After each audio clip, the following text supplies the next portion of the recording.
Hare Krishna, Hare Krishna. Krishna.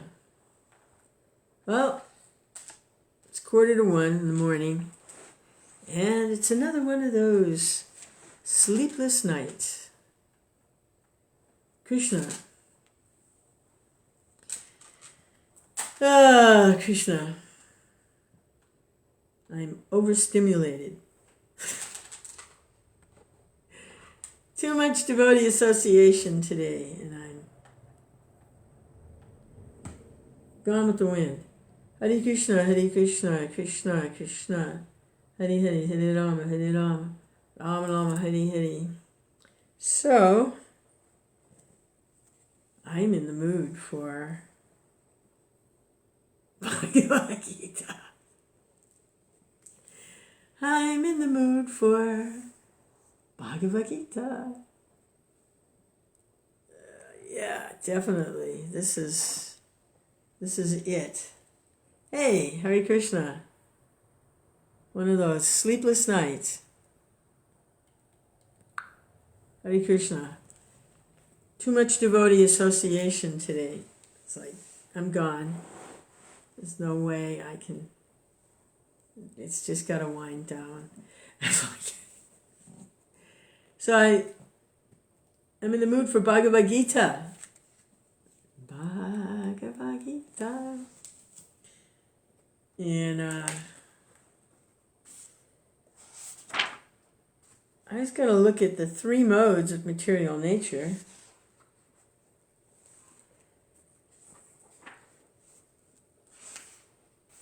The 3 modes of material nature. Goodness. Passion. Ignorance. Yeah, overload, like total overload. I mean,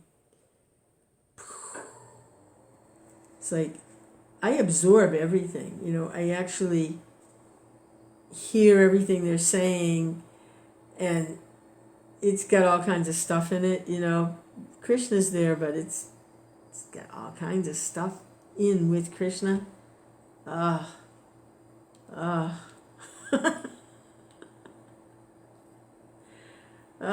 Sorting through it, you know. And I can't just let it go. It went in and I got it and I absorbed it and it's like, you got to process it. And, you know, it's like when there's a nice, calm, peaceful lake, right?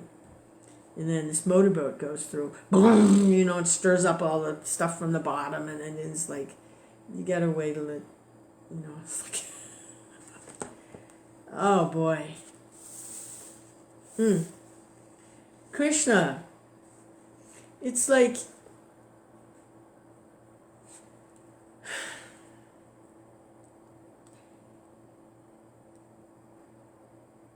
here's what I think it is devotees are at different levels of awareness, and for the most part, they really don't realize that Krishna really is his holy name. They really don't realize that.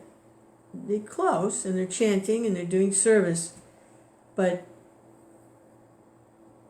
they're really not in the present moment with Krishna. And Krishna's not different from his holy name. So they're talking about Krishna and they're thinking about Krishna and they're doing so many things. But it's all going to Krishna. And Krishna is Krishna.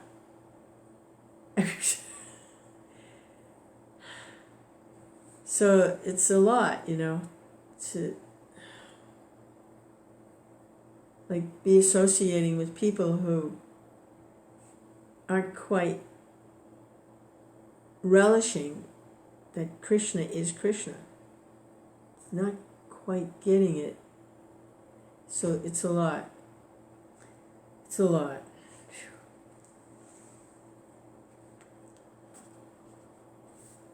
Krishna. It's a lot. Okay, the 3 modes of material nature.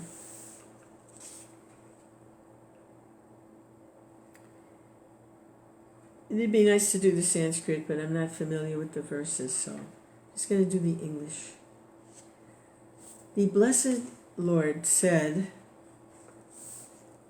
"Again, I shall declare to you this supreme wisdom, the best of all knowledge, knowing which all the sages have attained to supreme perfection."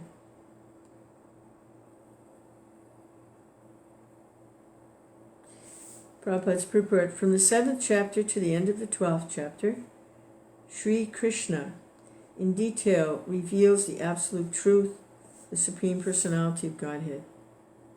Now, the Lord himself is further enlightening Arjuna.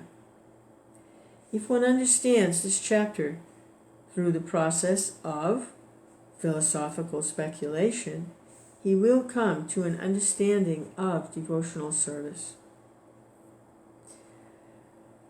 In the 13th chapter, it was clearly explained, this is chapter 14, it was clearly explained that by humbly developing knowledge, one may possibly be freed from material entanglement. It has also been explained that it is due to association with the modes of nature that the living entity is entangled in this material world.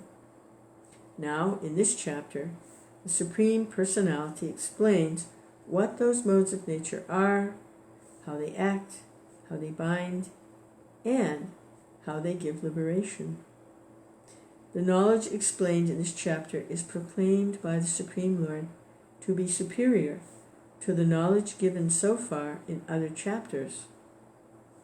By understanding this knowledge, various great sages attain perfection and transfer to the spiritual world.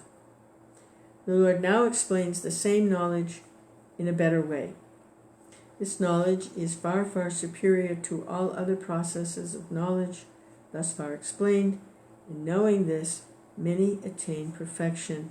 Thus it is expected that one who understands the 14th chapter will attain perfection.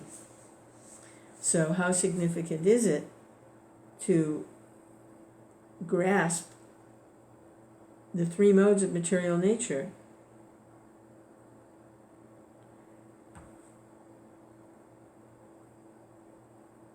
It's pretty important. Text 2.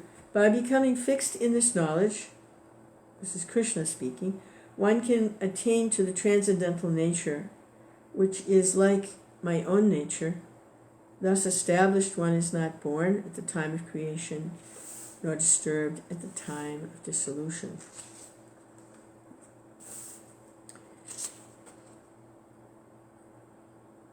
Krishna says, by becoming fixed in this knowledge, one can attain to the transcendental nature, which is like my own nature. Thus established, one is not born at the time of creation, nor disturbed at the time of dissolution.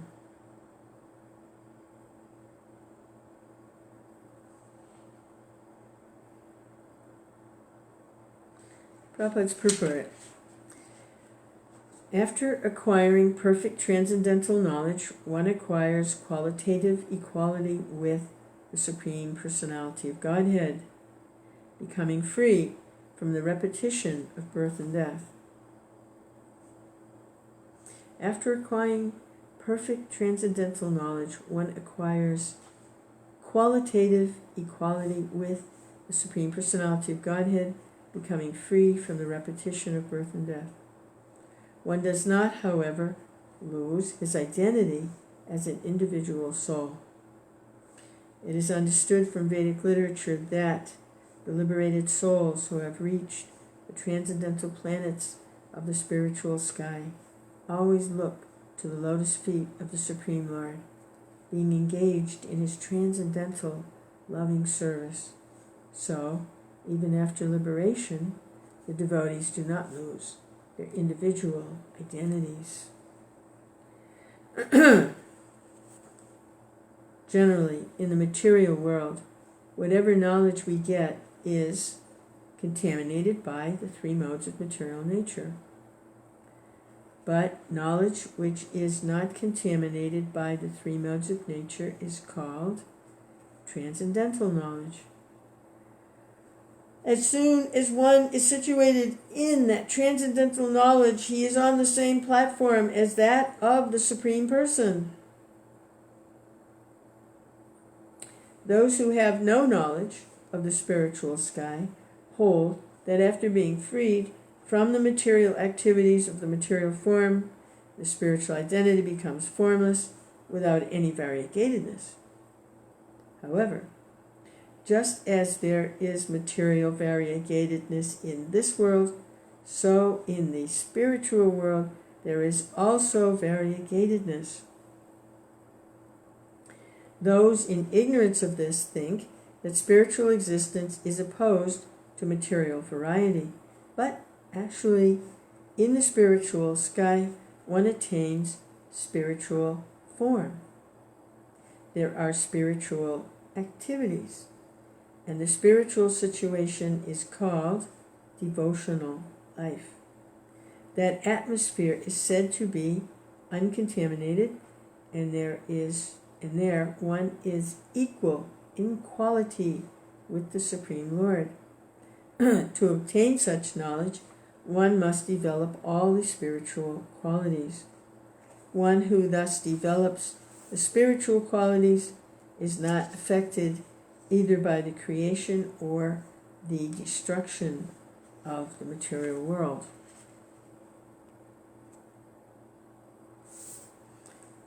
Text 3. The total material substance called Brahman is the source of birth. And it is that Brahman that I impregnate, making possible the births of all living beings of Sanat Bharata. The total material substance is the source of birth, and it is that Brahman that I impregnate. Hare Krishna. Prabhupada's purport. This is an explanation of the world. Everything that takes place is due to the combination of Chaitra and Chaitragya, the body and the spirit soul. This combination of material nature and the living entity is made possible by the Supreme God Himself. The Mahatattva is the total cause of the total cosmic manifestation. And because in the total substance of the material cause there are three modes of nature, it is sometimes called Brahman. The Supreme Personality impregnates that total substance, and thus innumerable universes become possible. This total material substance, the Mahatattva, is described as Brahman in the Vedic literature.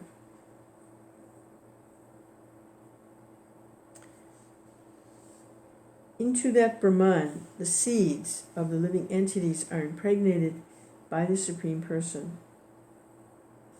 The 24 elements, beginning from earth, water, fire, and air, are all material energy called Mahabrahman, or the Great Brahman, the material nature. As is explained in the 7th chapter, beyond this there is another superior nature, the living entity. In material nature, the superior nature is mixed by the will of the Supreme Personality of Godhead, and thereafter all living entities are born out of this material nature. The scorpion lays its eggs in piles of rice, and sometimes it is said that the scorpion is born out of rice. But the rice is not the cause of the scorpion. Actually, the eggs were laid by the mother. Similarly, material nature is not the cause of the birth of the living entities. The seed is given by the Supreme Personality of Godhead, and they only seem to come out as products of material nature. Thus, every living entity, according to his past activities, has a different body created by this material nature, and the entity can enjoy or suffer according to his past deeds.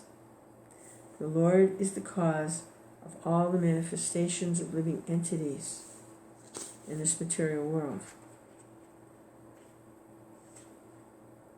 Text 4.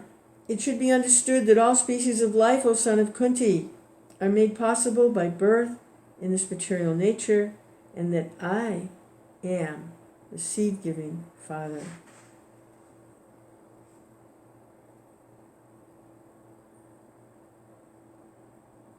There's another kind of seed. It's the Bhakti Lata seed, or the seed of devotion. That's another kind of seed. That also comes from Krishna. Bhakti Lata Bij. Hare Krishna. Prabhupada's purport to Shortman. In this verse, it is clearly explained that the Supreme Personality of Godhead, Krishna, is the original Father of all living entities. The living entities are combinations of the material nature and the spiritual nature. Such living entities are seen not only on this planet, but in every planet, and even in the highest, where Brahma is situated. Everywhere there are living entities. Within the earth there are living entities. Within water, within fire. All these appearances are due to the mother, material nature, and Krishna's seed-giving process. The purport is that the living entities, being impregnated in the material world, come out and form at the time of creation according to their past deeds.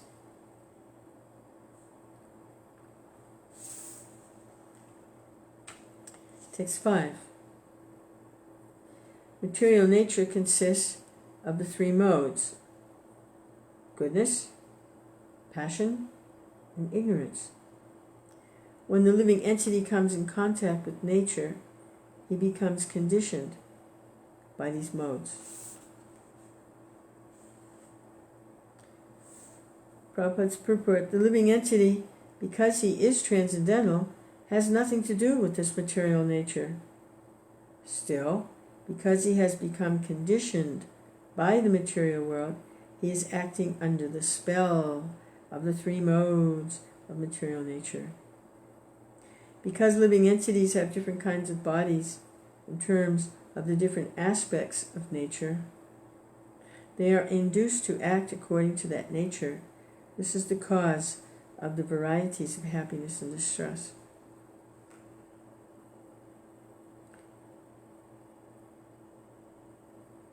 Text 6. O sinless one, the mode of goodness, being purer than the others, is illuminating, and it frees one from all sinful reactions. Those situated in that mode develop knowledge, but they become conditioned by the concept of happiness. Purport. The living entities conditioned by material nature are of various types. One is happy, another is very active, and another is helpless. Happy, very active, or helpless. All these types of psychological manifestations are causes of the entity's conditioned status in nature. How they are differently conditioned is explained in this section of Bhagavad Gita. The mode of goodness is first considered. The effect of developing the mode of goodness in the material world is that one becomes wiser than those otherwise conditioned. A man in the mode of goodness is not so much affected by material miseries, and he has a sense of advancement in material knowledge. The representative type is the Brahmin, who is supposed to be situated in the mode of goodness. The sense of happiness is due to understanding that, in the mode of goodness, one is more or less free from sinful reactions. Actually, in the Vedic literature, it is said that the mode of goodness means greater knowledge and a greater sense of happiness. The difficulty here is that when a living entity is situated in the mode of goodness, he becomes conditioned to feel that he is advanced in knowledge and is better than others. In this way, he becomes conditioned. The best examples are the scientist and philosopher. Each is very proud of his knowledge, and because they generally improve their living conditions, they feel a sort of material happiness. This sense of advanced happiness in conditioned life makes them bound by the motive goodness of material nature. As such, they are attracted toward working in the mode of goodness, and as long as they have an attraction for working in that way, they have to take some type of body in the modes of nature. Thus, there is no likelihood of liberation or of being transferred to the spiritual world. Repeatedly, one may become a philosopher, a scientist, or a poet, and repeatedly become entangled in the same disadvantages of birth and death. But, due to the illusion of material energy, one thinks that that sort of life is pleasant. Text 7. The mode of passion is born of unlimited desires and longings, O son of Kunti, and because of this, one is bound to the material fruitive activities. Purport. The mode of passion is characterized by the attraction between man and woman. Woman has attraction for man, and man has attraction for woman. This is called the mode of passion. And when the mode of passion is increased, one develops the hankering for material enjoyment. He wants to enjoy sense gratification. For sense gratification, a man in the mode of passion wants some honor in society or in the nation. He wants to have a happy family with nice children, wife, and house. These are the products of the mode of passion. As long as one is hankering after these things, he has to work very hard. Therefore, it is clearly stated here that he becomes associated with the fruits of his activities and thus becomes bound by such activities. In order to please his wife, children, society, to keep up his prestige, one has to work. Therefore, the whole material world is more or less in the mode of passion. Modern civilization is considered to be advanced in the standards of the mode of passion. Formerly, the advanced condition was considered to be in the mode of goodness. If there is no liberation for those in the mode of goodness, what of those who are entangled in the mode of passion?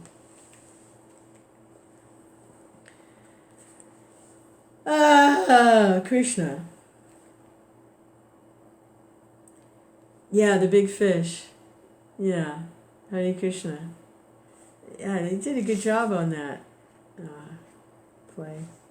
Did a real good job. Krishna.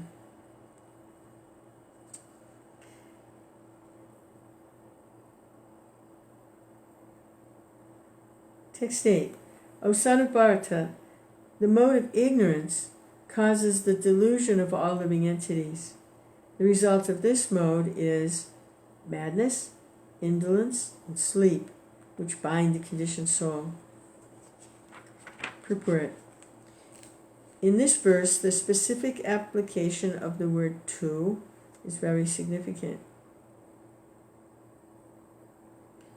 This means that the mode of ignorance is a very peculiar qualification of the embodied soul. So in the Sanskrit, there's a word to. And in the word for word, to translates as but.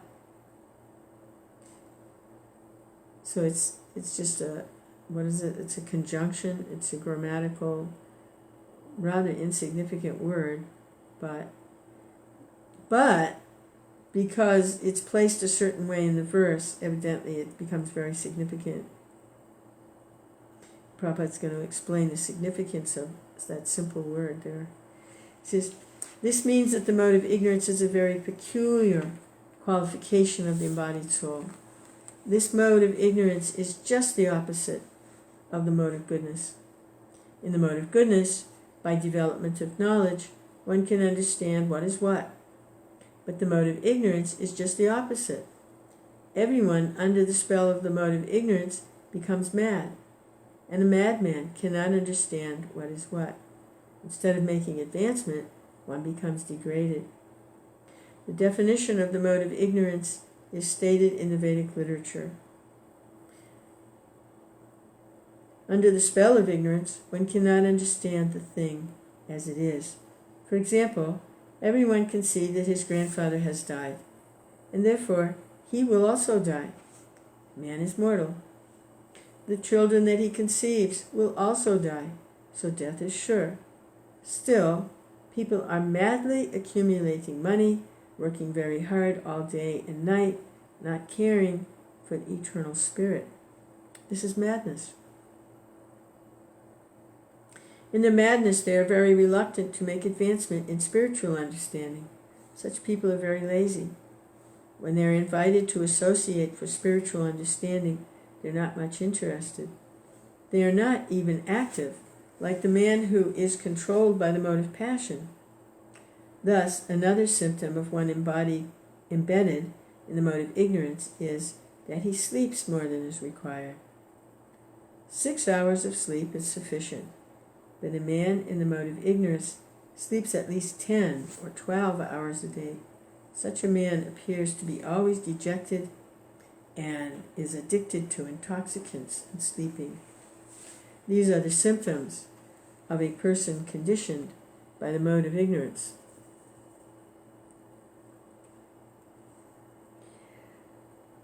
Krsna. Text 9. The mode of goodness conditions one to happiness.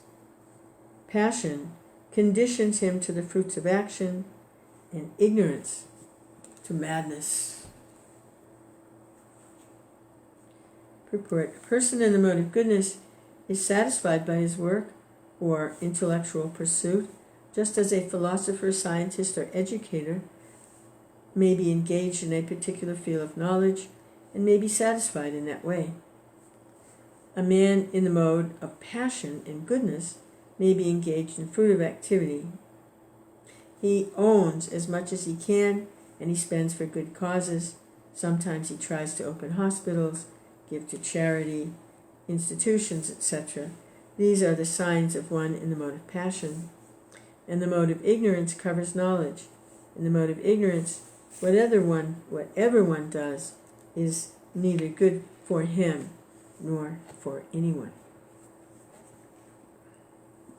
Text 10. Sometimes the mode of passion becomes prominent, defeating the mode of goodness, O son of Bharata.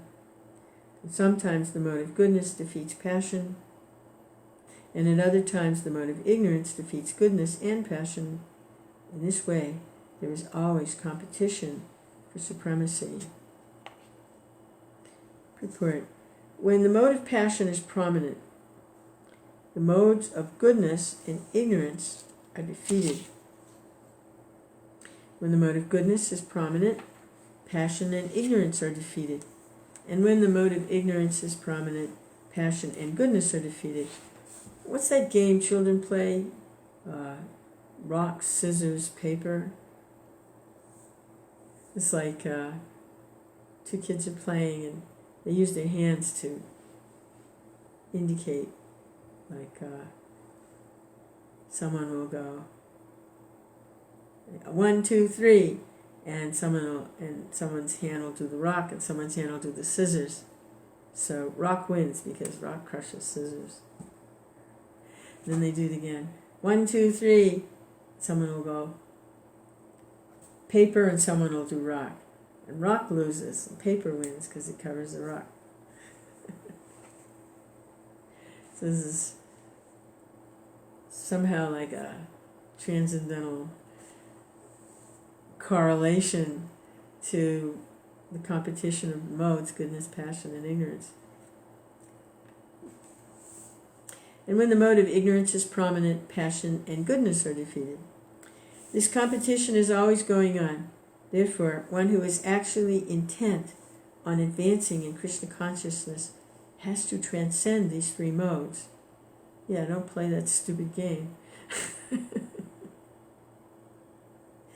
The prominence of some certain mode of nature is manifested in one's dealings, in his activities, in eating, etc.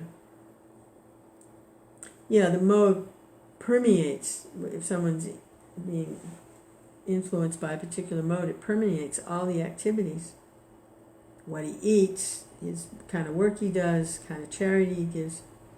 All this will be explained in later chapters, but if one wants, he can develop by practice the mode of goodness, and thus defeat the modes of passion and ignorance. One can similarly develop the mode of passion and defeat goodness and ignorance, or one can develop the mode of ignorance and defeat goodness and passion. Although there are these three modes of material nature, if one is determined, he can be blessed by the mode of goodness, and by transcending the mode of goodness, he can be situated in pure goodness, which is called the Vasudeva state, a state in which one can understand the science of God. By the manifestation of particular activities, it can be understood in what mode of nature one is situated. By the manifestation of activities, it can be understood in what mode of nature one is situated.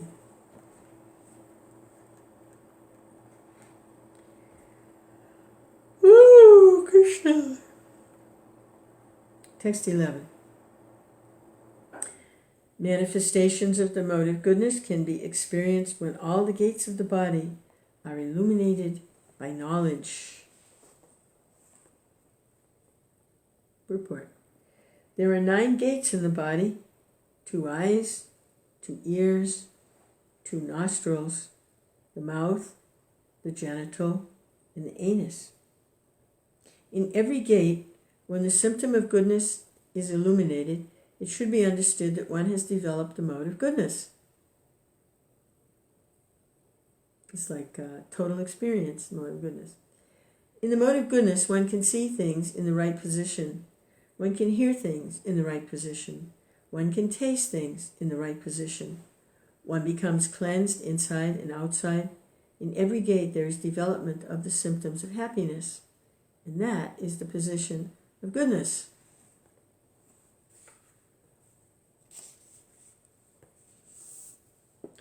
Text 12. O chief of the Bhartas, when there is an increase in the mode of passion, the symptoms of great attachment, uncontrollable desire, hankering, and intense endeavor develop. So that's the mode of passion. Great attachment, uncontrollable desire, hankering, and intense endeavor develop. Purport. One in the mode of passion is never satisfied with the position he has already acquired. He hankers to increase his position. He wants to construct a residential house. He tries his best to have a palatial house, as if he would be able to reside in that house eternally. And he develops a great hankering for sense gratification. There is no end to sense gratification. He always wants to remain with his family and in his house, and to continue the process of sense gratification. There is no cessation of this. All these symptoms should be understood as characteristic of the mode of passion. 13. O son of Kuru, when there is an increase in the mode of ignorance, madness, illusion, inertia, and darkness are manifested. Purport. When there is no illumination, knowledge is absent. One in the mode of ignorance does not work by a regulative principle. He wants to act whimsically for no purpose. Even though he has the capacity to work, he makes no endeavor. This is called illusion. Although consciousness is going on, life is inactive. These are the symptoms of one in the mode of ignorance. 14. When one dies in the mode of goodness, he attains to the pure higher planets.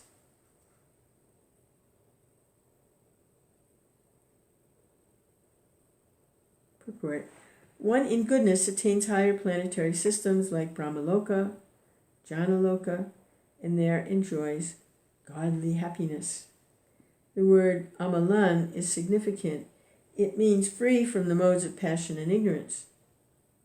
There are impurities in the material world, but the mode of goodness is the purest form of existence in the material world. There are different kinds of planets for different kinds of living entities. Those who die in the mode of goodness are elevated to the planets where great sages and great devotees live. 15. When one dies in the mode of passion, he takes birth among those engaged in fruitive activities, and when he dies in the mode of ignorance, he takes birth in the animal kingdom.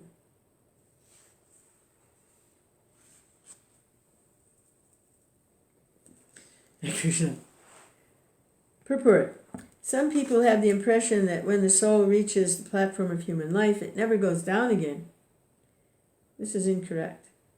According to this verse, if one develops the mode of ignorance, after his death, he is degraded to the animal form of life. From there, one has to again elevate himself by evolutionary process to come again to the human form of life. Therefore, those who are actually serious about human life should take to the mode of goodness and in good association transcend the modes and become situated in Krishna consciousness. This is the aim of human life. Otherwise, there's no guarantee that the human being will again attain to the human status. Krishna.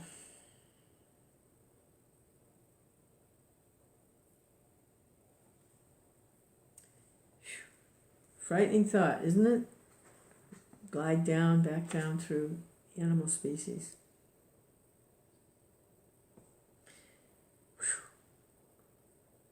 Krishna.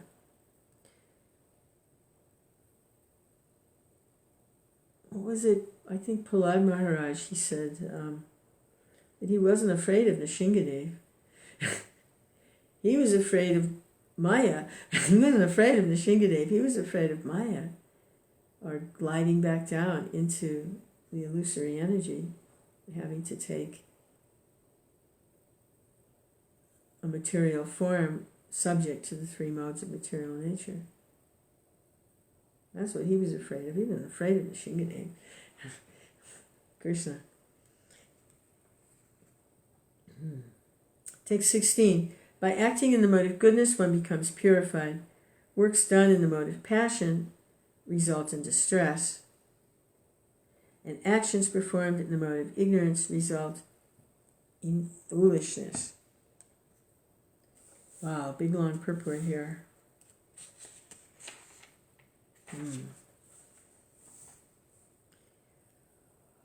This is a big purport. Woo, woo, woo, Krishna.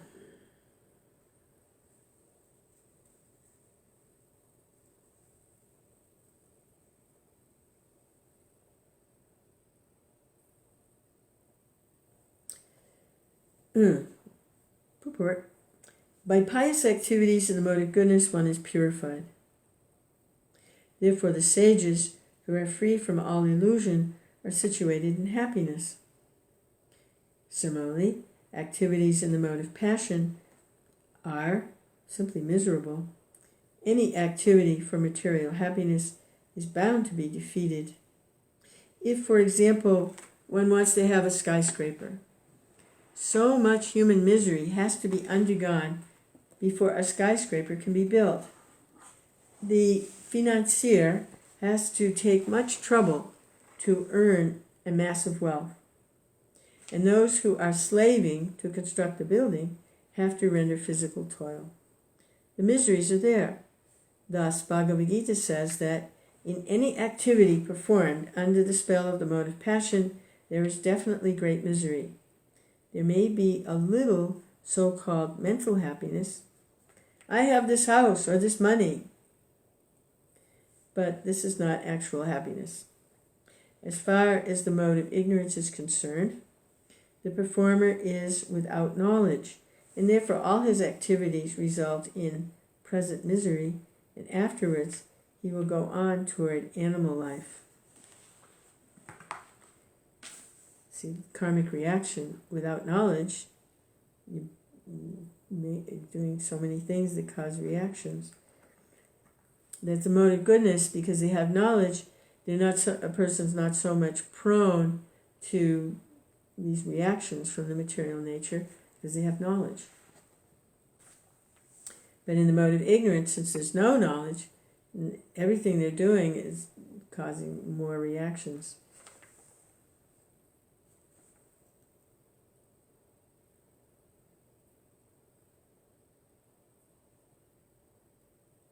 As far as the mode of ignorance is concerned, the performer is without knowledge, and therefore all his activities result in present misery, and afterwards he will go on toward animal life. Animal life is always miserable. Although under the spell of illusory energy, Maya, the animals do not understand this. Slaughtering poor animals is also due to the mode of ignorance. The animal killers do not know that in the future the animal will have a body suitable to kill them. That is the law of nature. In human society, if one kills a man, he has to be hanged. That is the law of the state. Because of ignorance, people do not perceive that there is a complete state controlled by the Supreme Lord. Every living entity is the son of the Supreme Lord, and he does not tolerate even an ant's being killed. Whoops. One has to pay for it. Yeah. So, indulgence in animal killing for the taste of the tongue is the grossest kind of ignorance. A human being has no need to kill animals because God has supplied so many nice things.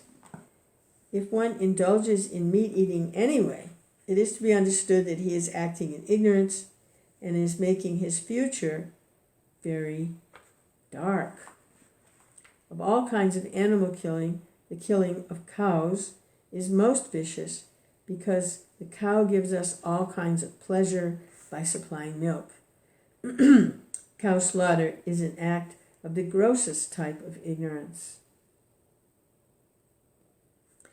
In the Vedic literature, the words Gopi Pradita Matsaram indicate that one who, being fully satisfied by milk, is desirous of killing the cow is in the grossest ignorance.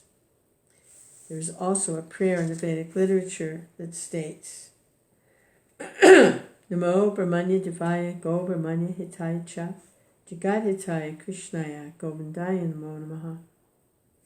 Translation, My Lord, you are the well-wisher of the cows and the brahmanas, and you are the well-wisher of the entire human society and world. The purport is that special mention is given in that prayer for the protection of the cows and the brahmanas. Brahmanas are the symbol of spiritual education, and the cows are the symbol of the most valuable food. These two living creatures, the brahmanas and the cows, must be given all protection. That is real advancement of civilization. In modern human society, spiritual knowledge is neglected and cow killing is encouraged. It is to be understood then that human society is advancing in the wrong direction and is clearing the path to its own condemnation. A civilization which guides the citizens to become animals in their next lives is certainly not a human civilization. The present human civilization is, of course, grossly misled by the modes of passion and ignorance. It is a very dangerous age, and all nations should take care to provide the easiest process, Krishna consciousness, to save humanity from the greatest danger.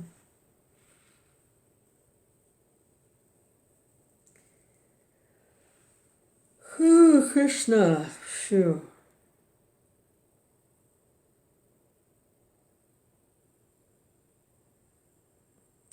Text 17. From the mode of goodness, real knowledge develops. From the mode of passion, grief develops. And from the mode of ignorance, foolishness and madness and illusion develop. Purport. Since the present civilization is not very congenial to the living entities, Krishna consciousness is recommended. Through Krishna consciousness, society will develop the mode of goodness. When the mode of goodness is developed, people will see things as they are.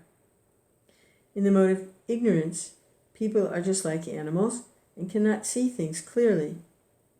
In the mode of ignorance, for example, they do not see that by killing one animal, they are taking a chance of being killed by the same animal in the next life. Because people have no education and actual knowledge, they become irresponsible. To stop this irresponsibility, education for developing the mode of goodness of the people in general must be there. When they are actually educated in the mode of goodness, they will become sober, in full knowledge of things as they are. Then people will be happy and prosperous. Even if the majority of the people aren't happy and prosperous, if a certain percentage of the population develops Krishna consciousness and becomes situated in the mode of goodness, then there is the possibility for peace and prosperity all over the world.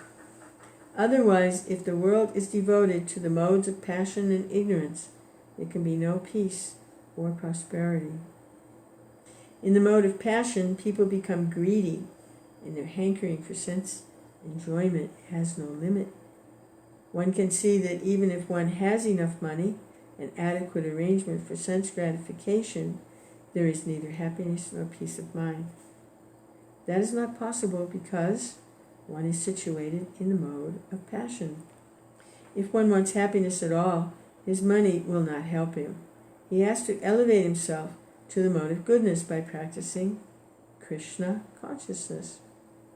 One engaged in the mode of passion is not only mentally unhappy, but his profession and occupation are also very troublesome. He has to devise so many plans and schemes to acquire enough money to maintain his status quo. This is all miserable. In the mode of ignorance, people become mad.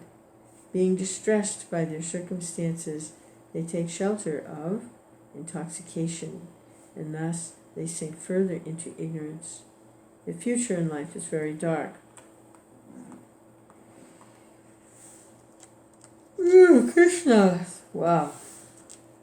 Krishna Chaitanya, Krishna Chaitanya. Wow.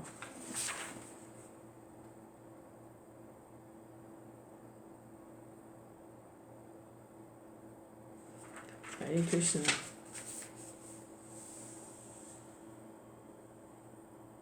Govinda.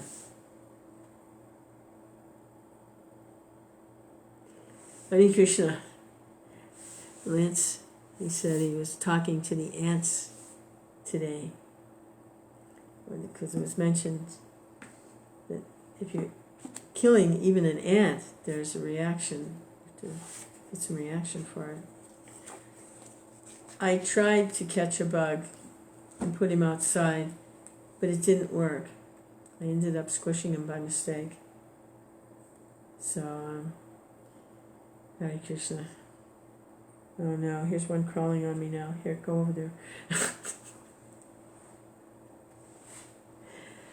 Oh, Krishna. This material world. Modes of material nature. It's very helpful to understand the modes of material nature. It's very, very helpful. Because even when we're practicing Krishna consciousness, the modes still can influence. So we can recognize when the modes are coming in. We're trying to practice Krishna consciousness and we're kind of getting carried away by the mode of passion. Or we're being victimized by the mode of ignorance. So it's good to recognize the modes when they're starting to have influence more than usual. Krishna. In other words, it's not just them out there. I mean, we're in the process of transcending the material world, but we're still in contact with the material nature, and we're still susceptible to one degree or another to the influence of the modes. Madness and illusion. Hare Krishna, Hare Krishna. It's because of ignorance. The mode of goodness, because there's knowledge, it's illuminating. You can see things as they are. And just the opposite of that is the lack of knowledge, and that's mode of ignorance, and just causing all kinds of problems for themselves and for others. And they can't tell what's what. They think religion is irreligion, and they think irreligion is religion, like that. The exact opposite. Mode of ignorance. Krishna. Krishna Chaitanya.